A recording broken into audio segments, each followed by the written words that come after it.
অসম চৰকাৰেই নাগালেণ্ডৰ লগত কথা পাতি তেওঁলোকে ভূমি দি দিছে। এইটোত ৰাইজৰতো কোনো হেৰি লোৱা নাই যে বোলে তেওঁলোকে ৰাইজৰ কিবা কনচেণ্ট ল'লে, ৰাইজৰ লগত কথা পাতিলে যে আপোনালোকৰ কি হ'ব কি নহ'ব। যদি ৰাইজৰ লগত তেওঁলোকে কথা নাপাতে তেওঁলোকৰ অনুমতি আমি কেলে ল'ম? নাগালেণ্ড সীমা সমস্যা সমাধান কৰক। নাগালেণ্ড সীমা সমস্যা স্থায়ী সমাধান কৰক। অসম জনজাতি ছাত্ৰ সন্থা জিন্দাবাদ। আমাৰ অধিকাৰ আমাক দিয়ক। নগাৰ আগ্ৰাসন বন্ধ কৰক।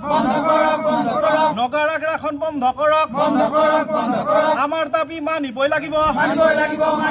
আমাৰ দাবী মানিবই লাগিব। আমাৰ দাবী মানি লওক। এই দাবী ন্যায্য দাবী। অসমৰ নাগালেণ্ড ভূমি সমস্যা আলোচনা আৰু ন্যায়সংগত সমাধান কৰক। অসম নাগালেণ্ড ভূমি সমস্যা আলোচনা আৰু ন্যায়সংগত সমাধান কৰক।